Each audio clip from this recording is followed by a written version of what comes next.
this one, they everybody in there was together. Everybody worked together. All the people that was the drug heads, they worked together. When the people went home, all the drug heads were working together. Okay. So when if it's 2 in the morning and somebody going through a heroin withdrawal, the other people that had already gone through it, they be right there to help, right? So they never left. They already knew what everybody was going through, so they never left their side. They're always there. So when he discovered that people had, there was another type of a love that people had for each other, and that did something to his, humanity. About, we all can be here and exist, and then have compassion on each other and help each other,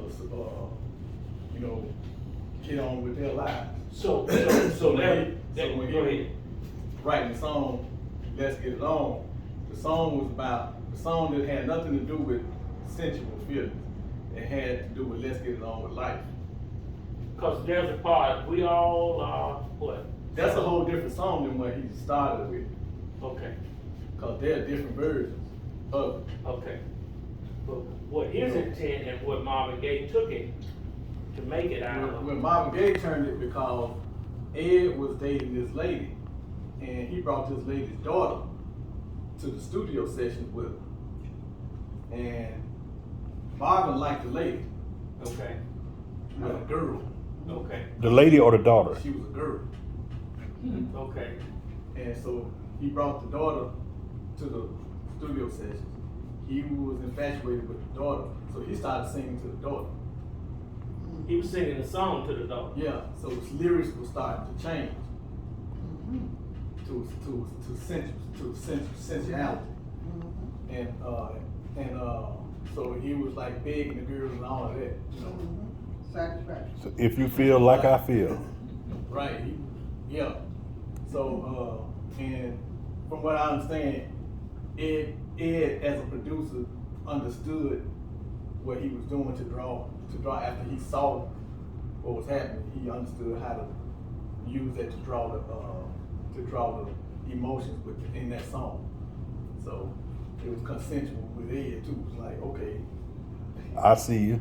yeah, that's I feel like you feel. But that's what he wanted to do with the song. Now he always was infatuated with Mound Bayou.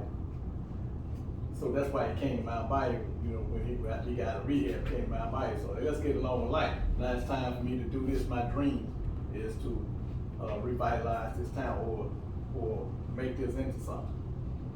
And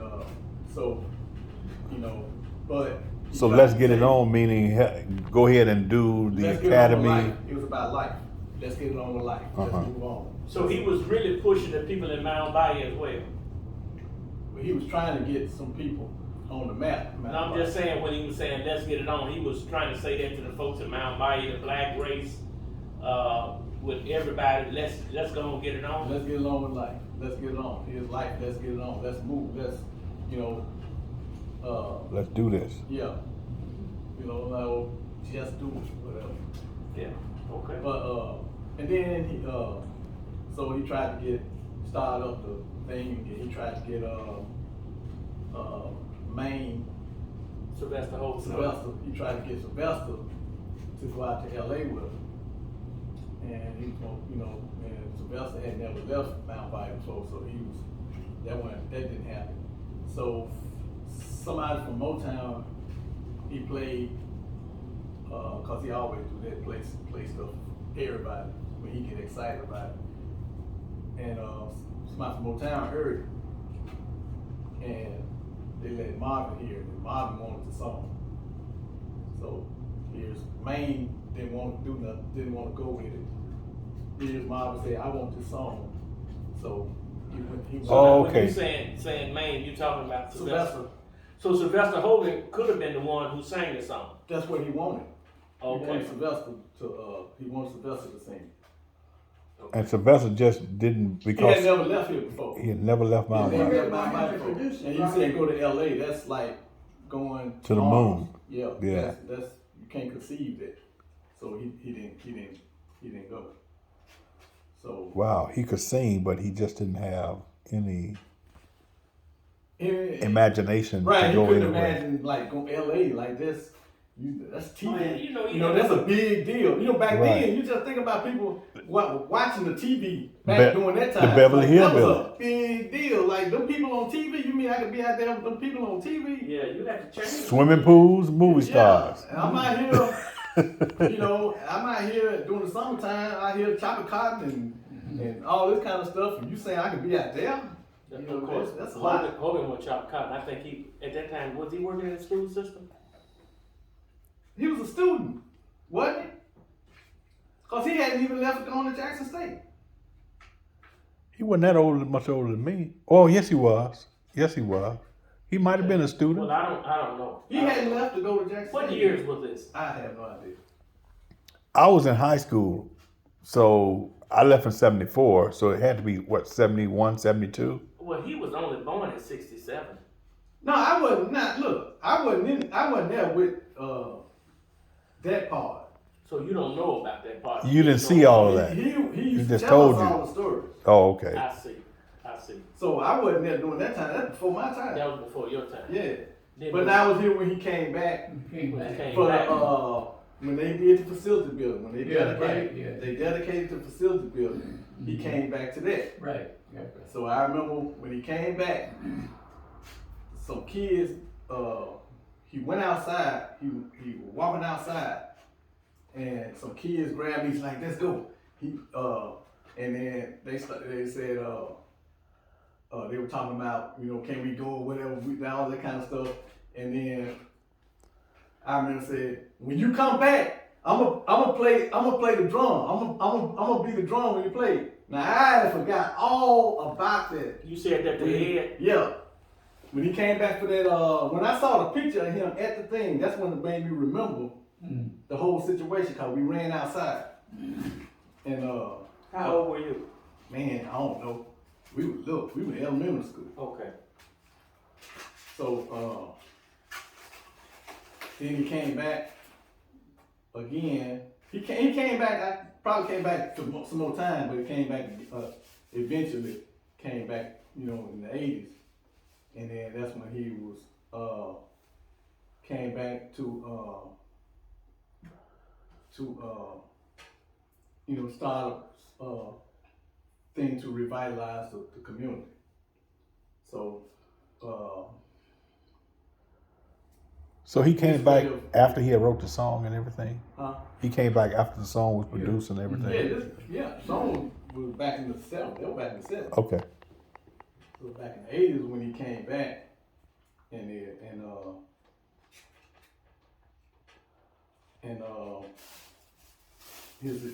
started an initiative to revitalize the town. So he stayed in Mound Bayou. Yeah, his thing was he gonna come back here and this is it. He was moving here. He was gonna die here. And but he was going. His mission was to go. His mission was to revitalize the town. Well, go on, tell us what happened. Well, there's a lot happened between the time he got here. He got up a group called SIP. Yeah, he started a group, a band. We started a record company called Mound Bayou Records.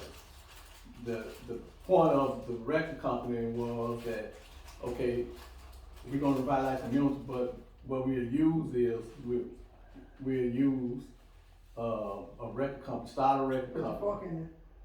and then with the record company, we'll establish the record company a way to generate some money, and also use all of that to market the city, and to Pass it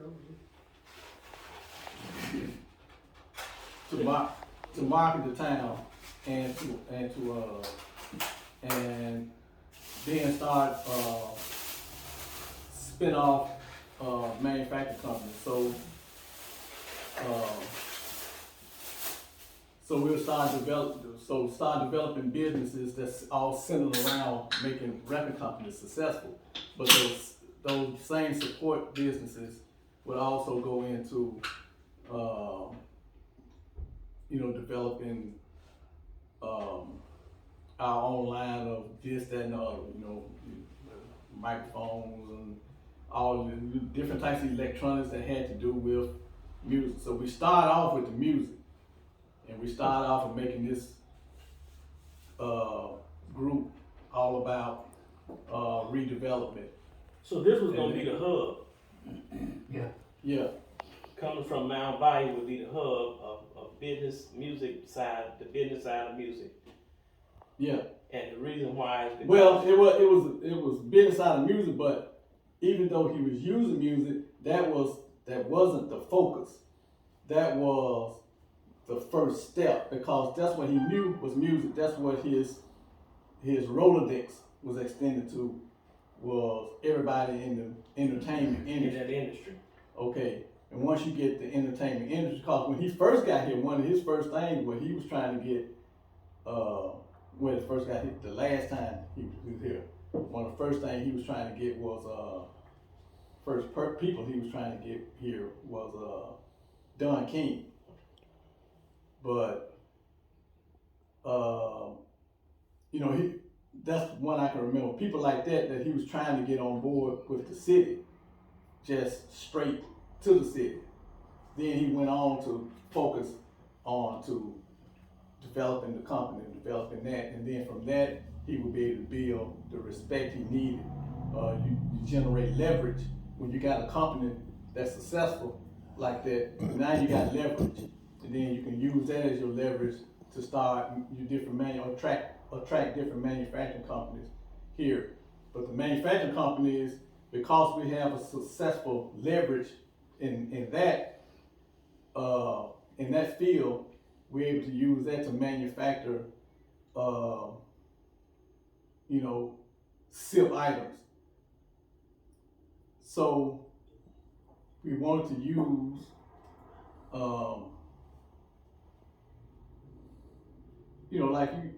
for instance, you have electronics in there. And there's different parts of things that make the microphone. And it's easier now, since we got leverage, to get, because you got like one of the biggest manufacturers for music electronics is Peavy, out of That's in Mississippi. over there in Meridian. Yeah. Yeah, they been the biggest. So that's kind of like what he was trying to do here. but branded.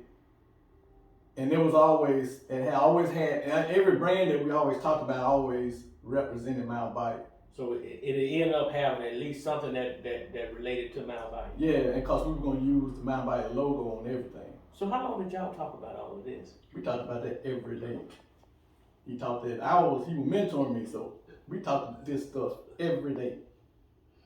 So And the day went by that he wasn't drilling in me, that cause anywhere I went, everything, like we just driving down the road. See that sign? What's that sign mean? That sign says shoe store. No, it says shoe store, but what is it? Why is it saying that? It was always that. It was never a day where, why they put the sign right there? Why they got it at that level? Why, it was always that. So yeah, we talked about that really every day. So what happened to that dream? Well, it's stuck in me. So I can't get it out. What happened to Ed? Ed passed away, and he was trying to move back here. He was trying to get an RV and to move back. He was actually in moving. Yeah, he was in the process of moving, but he was sick. I didn't know he was sick. He told me that he talked to God, and God gave him 10 years. Mm-hmm. So I was thinking, okay, why he say that? I ain't know he was sick. Well, he said God gave him 10 years. I was like, okay, you got 10 years. Probably got 20 then. If you talk to God, you got more than that. So he was saying, well, he was in the process of finding an RV, and he wanted me to get the health center the electric thing in the pump, the sewage for the RV, had that out there. And he kept wanting to have it out to the health center. I was like, well, there are other places that got it. He was like, I want it out to the health center. So now I know why he wanted it to the health center. He wanted to be close to the health center. Yeah, he wanted to be close because he was sick. And he wanted to be at, right there where doctors were. I ain't know that then, but I kept telling him that I got other places, I got spots. But he was coming back, he was transferring, wasn't he transferring his library to Mound Bayou? Well, his song catalog. His song catalog. I had been looking for ways to Finance. to finance the school costs. I had to stop for a while. So that's the school that you were finally doing. Well, what I was doing was doing his vision. His vision. But a foundation of that is education. It's an unorthodox way of educating. It's not a traditional way of educating. It's different. But so I forgot what I was saying. You were saying he was. I asked you about the school. That he about his collection. Oh, so what I did was Because it was on finance the school. No, what I did was I was getting frustrated because I was getting funds from state, different institutions, different other places, right? And then the last grant I got for the building grant was when Mediza tried to pressure me into spending the money, like right away. You remember we had the meeting in here and everything? Right. So they were trying to pressure me. Well, whenever somebody tried to pressure me, I'm not gonna do it. Because now you're trying to get somebody to do something without them being able to think everything through thoroughly, and you can trick somebody and they get in trouble. So I'm like, well, I'm gonna have to let them get the money because I'm not gonna spend money not understanding, and then there's some other things they try to get me to do. And I refused to do it. And then so I concluded that I need to get my own money. So that's when I got into the commodities and was trying to raise money doing deals that way, and raise a significant amount of money where I can fund all the projects and have money coming in,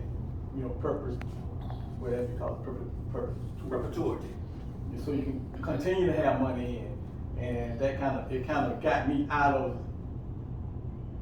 I ended up chasing a carrot because it got me sidetracked out of doing keeping the thing going. But the point was that what we concluded with him, what he concluded was that I can have his publishing catalog.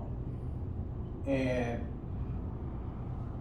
the point being with the publishing catalog was that, well, if what we're going to do is we're going to teach kids anything that has to do with publishing. But his publishing catalog was giving you several $1 million budget a year, right? Yeah, but you have to be a good publisher to be able. What the term is to be able to exploit the catalogs, to be able to exploit it. So that's what we were teaching. We were going to teach the kids how to actually. All right. Now, what's that?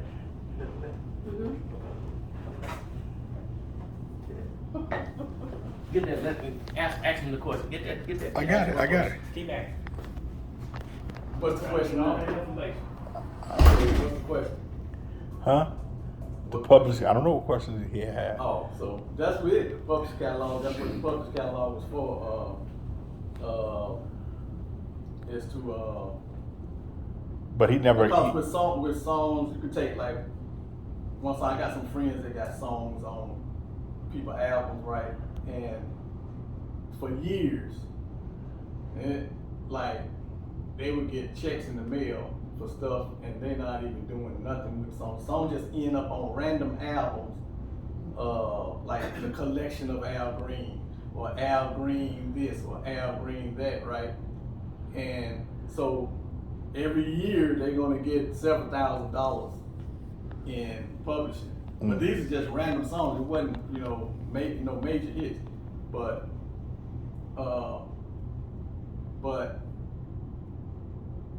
working hands-on, teaching kids how to do publishing, and another thing was teaching kids how to recoup monies that is not in the traditional way of publishing. You don't get them, like, there's money that people that do have records, and they get BMI, ASCAP, send them checks and stuff, right? But there's a lot of money that they're not getting, and he wanted me to also focus on that. So he put me together with a publisher named Marty Gamble. Marty Gamble did a lot of Glenn Campbell and publishing with a lot of them people. And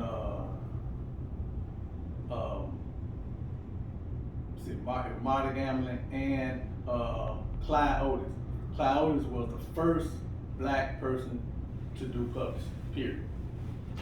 So he put me together with Clyde Otis and Marty Gamble, and we were going to do a team, put together a team to where we start educating kids to be able to maintain and exploit publishing catalog. And so that's what was going to come out of the Eagle Academy? Yes. That's what's going to be taught. Was that what the purpose of Eagle Academy? No, the purpose of the Eagle Academy, the Eagle Academy came about. Actually, that was kind of dead in Dara's suggestion, because what I was doing was, when I first came, I was doing the same thing Ed was doing, but I didn't want to have no involvement with music, period. So I was going to do a community-based program, and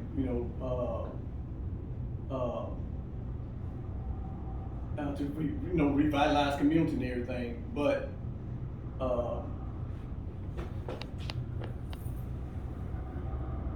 I think we were meeting with different people, and we found out. Wait a minute, hold on. Don't we have a Zoom call today? I don't know. With who? I know we got one this evening, but don't we have one at 12? I don't know. It's 1:30. Oh, it's too late. I don't know. I forgot. It's too late now. So the Eagle Academy came after we figured out that there were several people that we met with that suggested that I get my foot in the door, so to speak. That if I can get some grants, if I did it, went into got involved with music, teaching or whatever. And so I can do it that way and get my foot in the door. Then I can go ahead and then establish myself later. Then I can do a community development project from there. But I feel the relationships first. So that was the first thing to get my foot in the door, build my relationships with, organizations, and then get a reputation. It made sense. I didn't want to do that because I didn't want to be known as, and I know how people would react when I talk to them.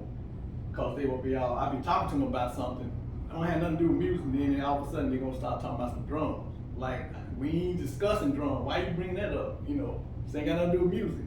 Stop asking me about it. So that's what I didn't want to happen. And so, but they ended up being a good way to get my foot in the door, to start getting some funds. So I went that route, and then I can still roll the concept. The concept I have can go with anything, regardless of what the subject is, regardless of what it is.